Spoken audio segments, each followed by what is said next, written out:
একটা বটমের মধ্যে এবং স্ট্রেট রডের মধ্যে এর মাঝখানে একটা সেপারেটর হিসেবে এই 20 মিলি রডটা আমরা ব্যবহার করি।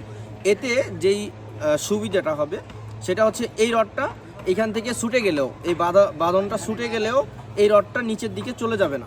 এক নম্বর কথা হচ্ছে এই রডটা নিচের দিকে চলে যাবে না, এবং আমাদের কনক্রিটগুলো এর মাঝখানে এই যে গ্যাপটা আছে, এই গ্যাপটার মাঝখানে আমাদের এই কনক্রিটগুলো প্রবেশ করতে পারবে সহজেই।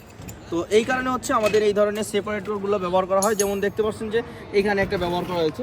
তো এইখানে যখন এই সেপারেটরটা ব্যবহার করা হয়েছে তখন কিন্তু আমাদের এই রডটা যদি এই বাধাগুলো ছুটে যায়, এই যে এই ওইদিকে যে বাধাগুলো আছে এগুলো যদি ছুটে যায়, এই রডটা আমাদের এই নিচের রডের সাথে মিশে যাবে না, এবং এই গ্যাপগুলো দিয়ে আমাদের প্রপারলি আমাদের কনক্রিটগুলোর ভিতরে প্রবেশ করতে পারবে। আসসালামু আলাইকুম, আমি ইঞ্জিনিয়ার সৈয়দ মোহাম্মদ মোহাসেল। আশা করি আপনারা সকলেই ভালো আছেন। তো আজকে আমার হাতে ছোট্ট একটা টুকরো রড দেখতে পাচ্ছেন। তো এই রডের টুকরোটা আমাদের কনস্ট্রাকশনের ক্ষেত্রে কোন কাজে ব্যবহৃত হয়, আমি এই বিষয়টা আপনাদেরকে একটু আজকে বলবো। এবং দেখি আমাকে একটু দেখো, এবং এটার ব্যবহার সম্পর্কে এবং এটার প্রয়োজনীয়তা সম্পর্কে আমি আজকে আপনাদের সাথে বিস্তারিত আলোচনা করব। তো আমি প্রথমত এই রডটাকে একটু মাপ দিয়ে দেখি। এই রডটা হচ্ছে 7 ইঞ্চি আছে মেজারমেন্টের, আর এটা একদম 7 ইঞ্চি মেজারমেন্ট অনুযায়ী কেন করা হলো এটা নিয়ে আমি আজকে বিস্তারিত কথা বলবো। তো এইখানে দেখতে পাচ্ছেন আমাদের এটা হচ্ছে বিমের যে রেনফোর্সমেন্ট, এই রেনফোর্সমেন্ট এরিয়াটা এখানে বাইন্ডিং করা হয়েছে। অলরেডি সবগুলো রড বাঁধা হয়ে গেছে। এটা মোটামুটি কমপ্লিট একটা বিম। তো এই কমপ্লিট বিমে এইখানে আমাদের এই ধরনের ছোটো ছোটো কিছু রড ব্যবহার করা হয়।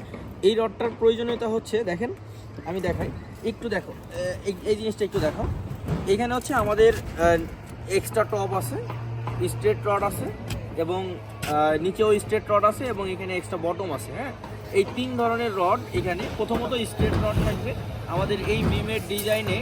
এইখানে হচ্ছে উপরে 2টা স্ট্রেট রড এবং নিচে 3টা স্ট্রেট রড থাকবে, সেটা দেওয়া ছিল। তো সেটা আমাদের করা হয়েছে। এখানে 2টা স্ট্রেট রড এবং নিচে এখানে 3টা স্ট্রেট রড দেওয়া হয়েছে।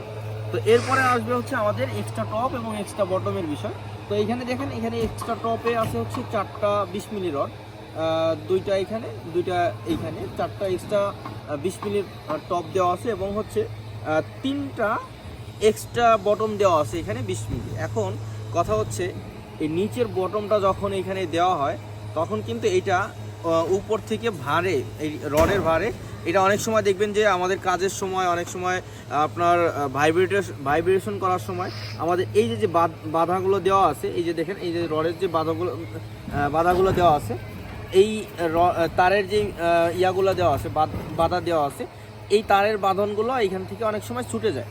তো এটা যদি ছুটে যায়, ভাইব্রেশনের কারণে ছুটে যেতে পারে, এবং হচ্ছে অনেক সময় আমাদের কাজের কারণেও ছুটে যেতে পারে। তো এটা যদি ছুটে যায় তো আমার সেই ক্ষেত্রে কী হবে, এই রডটা নিচে নেমে যাবে, এই রডটা নিচে নেমে এই রডের সাথে মিশে যাবে। তো সেই ক্ষেত্রে কি হলো, আমাদের এই রডটা যে আমাদের এক্সট্রা বটমে যেই কারণে ব্যবহার করা হয়েছে সেই কারণটা আমাদের ফুলফিল হচ্ছে না। এই কারণে হচ্ছে আমাদেরকে এখানে আমাদের এই এক্সট্রা বটমের মধ্যে এবং স্ট্রেট রডের মধ্যে এর মাঝখানে একটা সেপারেটর হিসেবে এই 20 মিলি রডটা আমরা ব্যবহার করি। এতে যেই সুবিধাটা হবে সেটা হচ্ছে এই রডটা এখান থেকে ছুটে গেলেও, এই বাঁধনটা ছুটে গেলেও এই রডটা নিচের দিকে চলে যাবে না। এক নম্বর কথা হচ্ছে এই রডটা নিচের দিকে চলে যাবে না, এবং আমাদের কনক্রিটগুলো এর মাঝখানে এই যে গ্যাপটা আছে, এই গ্যাপটার মাঝখানে আমাদের এই কনক্রিটগুলো প্রবেশ করতে পারবে সহজেই। তো এই কারণে হচ্ছে আমাদের এই ধরনের সেপারেটরগুলো ব্যবহার করা হয়। যেমন দেখতে পাচ্ছেন যে এখানে একটা ব্যবহার করা হয়েছে। তো এইখানে যখন এই সেপারেটরটা ব্যবহার করা হয়েছে তখন কিন্তু আমাদের এই রডটা যদি এই বাধাগুলো ছুটে যায়, এই যে এই ওইদিকে যে বাধাগুলো আছে এগুলো যদি ছুটে যায়, এই রডটা আমাদের এই নিচের রডের সাথে মিশে যাবে না, এবং এই গ্যাপগুলো দিয়ে আমাদের প্রপারলি আমাদের কনক্রিটগুলোর ভিতরে প্রবেশ করতে পারবে, এবং আমাদের কাস্টিংটা পুরো আমাদের যেই আছে, রেনফোর্সমেন্ট এরিয়া আছে, সব জায়গায় আমাদের কাস্টিংয়ের যেই ম্যাটেরিয়ালসগুলো আছে এগুলো প্রবেশ করবে, এবং আমাদের মানে স্ট্রাকচার যে আমাদের মানে ভয়েড, অ্যান্টি ভয়েড, যেটা মানে কোনো জায়গায় ভয়েড থাকবে না, কারণ হচ্ছে সব দিক দিয়ে আমাদের মানে লিকুইড এবং কনক্রিট সব দিকে প্রবেশ করতে পারবে। এই কারণে হচ্ছে আমাদের এই মানে দুইটা সেপারেটর, দুইটা ইসের মধ্যে, রডের মধ্যে যেখানে আমাদের কনক্রিট প্রবেশ করতে অসুবিধা হবে ওই সকল জায়গায় আমরা এই ধরনের সেপারেটরগুলো ব্যবহার করব। তো এটা মোটামুটি আমাদের অনেকগুলো বিমেই ব্যবহার করা হয়েছে, যেগুলো হচ্ছে এক্সট্রা বটম আছে, 3 পিস করে নিচে এক্সট্রা বটম দেওয়া হয়েছে। তো সব অনেকগুলো জায়গায় ব্যবহার করা হয়েছে। আর এটা খুবই ইসেনশিয়াল একটা বিষয়। এই কাজটা আমাদের কনস্ট্রাকশনের ক্ষেত্রে আমরা যখন কাজ করি তখন অবশ্যই আমাদের মিস্ত্রিদেরকে চেক দিয়ে কাজটা করাইতে হবে। অনেক সময় দেখবেন যে মিস্ত্রিরা এই ছোটো কাজটা করার গাফিলতির কারণে অনেকে করতে চায় না। তবে এটা কিন্তু একটা ঝুঁকিপূর্ণ বিষয় এবং ভয়ানক বিষয় হবে যদি আপনি এই কাজটা না করেন। কারণ হচ্ছে যখন দেখবেন আপনি আপনার এই সেপারেটরটা যখন দিবেন না, তখন দেখবেন অনেক সময় ভাইব্রেশন করার সময় আপনার এই তারটা খুলে গেল। এই তারটা খুলে গেলে এই সেপারেটরটা যদি না থাকে তো এই রডটা এই রডের সাথে মিশে যাবে।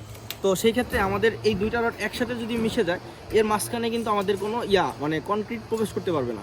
তো এই কারণে হচ্ছে আমাদের এই মানে তখন আমাদের এক্সট্রা বটমে যে রডটা দেওয়ার কারণ ছিল, আমাদের ডিজাইনের জন্য যে আমাদের নেগেটিভ মোমেন্টগুলো যে রেজিস্ট করার জন্য আমাদের এক্সট্রা বটমে যে রডগুলো দেওয়া ছিল, এই কাজটা অ্যাকচুয়ালি এখানে ফুলফিল হবে না। এই কারণে হচ্ছে আমাদের এই বিষয়টা অবশ্যই খেয়াল রাখতে হবে যে আমরা যেন নিচের বটমের রডগুলোর মাঝখানে অবশ্যই সেপারেটরগুলো ব্যবহার করি। ততক্ষণ আমাদের সাথে থাকার জন্য অসংখ্য ধন্যবাদ। আশা করি আমাদের আজকের এই ভিডিও থেকে আপনারা রডের মাঝখানে সেপারেটর কেন ব্যবহার করব এবং এর প্রয়োজনীয়তা সম্পর্কে আপনারা আজকে জানতে পারলেন। এবং আপনারা যারা নিজেরা বাড়ি তৈরি করবেন তারাও চাইলে আজকে থেকে এই কাজটা আপনারা নিজেরাও চেক দিয়ে কাজটা করতে পারবেন। ততক্ষণ আমাদের সাথে থাকার জন্য অসংখ্য ধন্যবাদ। আসসালামু আলাইকুম।